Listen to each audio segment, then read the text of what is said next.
get too much grass and you have to deal with it. But here's how I do it instead of raking it. Hang on. See, this here I can deal with because it's going to be dry and I can feather it out. And then I can use the drying method I discussed on that earlier video. But over there, there's a septic tank, and I can't really get that to feather out. So let me show you how I handle that.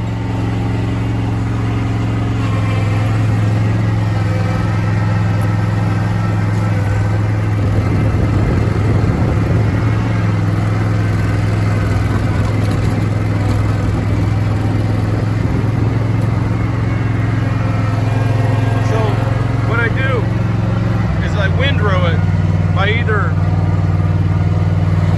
doing half flap or just blowing it in, and I'll end up with a windrow like that.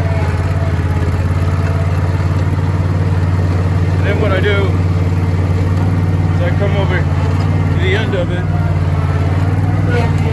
and I drop my deck down to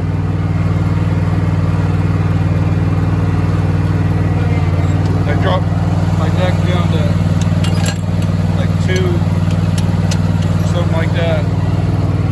Now, I can't do it as good as I used to because I trimmed the front edge of my deck for a better cut. But you see,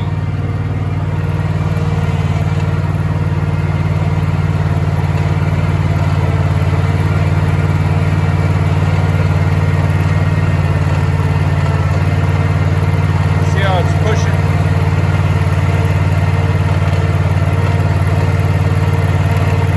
That's probably 50 pounds of grass it's pushing right there.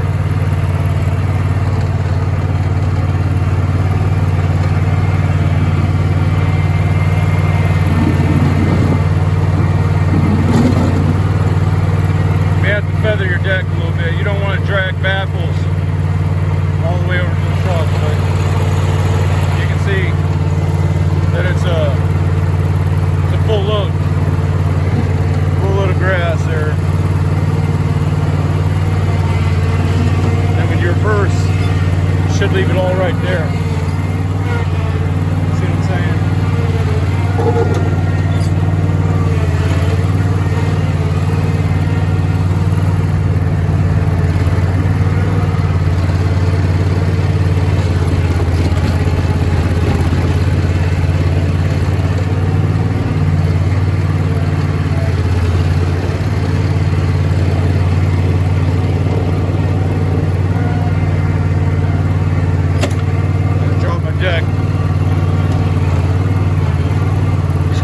Take your time though, because you got to get it started pushing.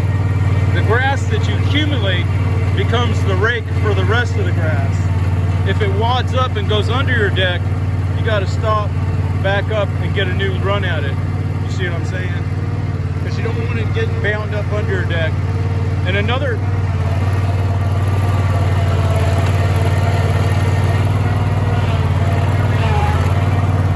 trick to it too is don't go over these clippings a lot before you try this.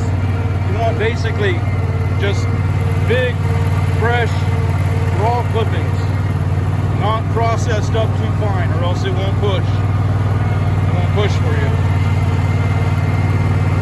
So you don't want to go multiple passes and then try this method.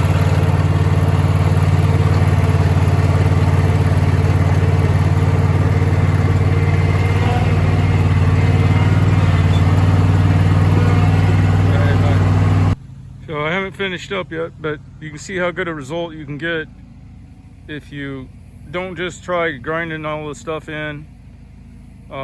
If it's obvious that it's not going to leave a good result, just go ahead and push it all up with the mower, throw it in the back of the truck. It only takes a second.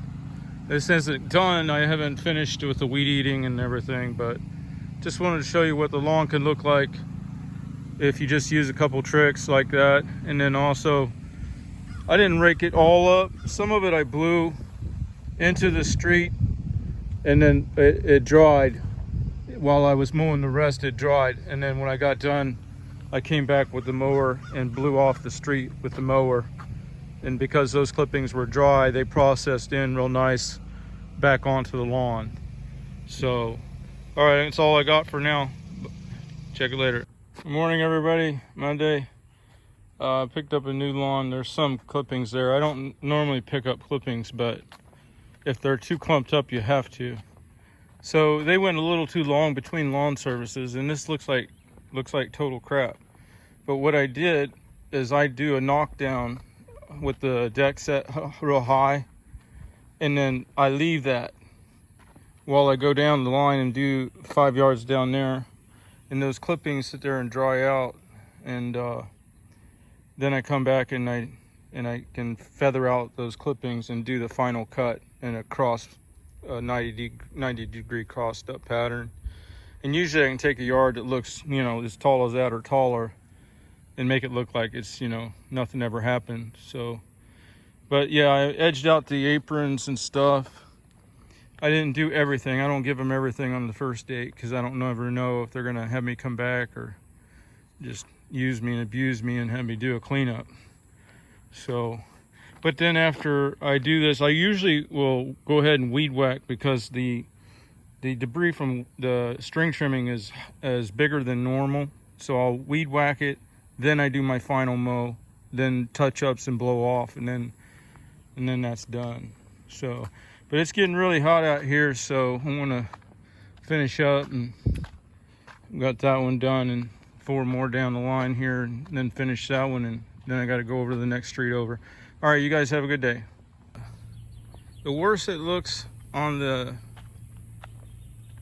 after you do that initially, you just don't want to go over it too many times and process it down too much. You want to just lay those clippings up as loose as possible, and then when they're dry, then you come back and mulch it all in. But that took it from the yard that was worse than that to that. And I always mow it on high so that it doesn't brown out. It can always be brought down on later cuts if the customer requires it. All right, see you later.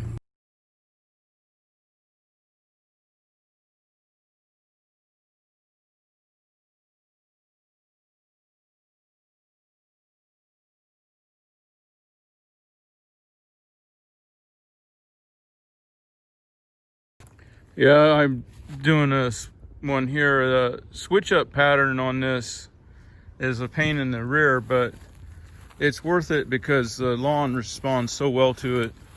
For the longest time, I didn't want to, and as you can see, it's such a narrow area between the house and the naturescape on this side. So for the longest time, I was just doing what was easy, which was straight down, straight back. But it started developing lines, and it wasn't looking too good that way. So even though it's time consuming and frustrating, I've been doing the back and forth to try to correct that, and it's done a lot for the lawn just in the past month doing the back and forth. But at least when I go backwards and forwards, I'm getting 72-inch wide cut, so I can't imagine trying to do it with a smaller mower, unless if I was doing it maybe with a standard, I might be able to make the turn and therefore not have to do the reverse pass.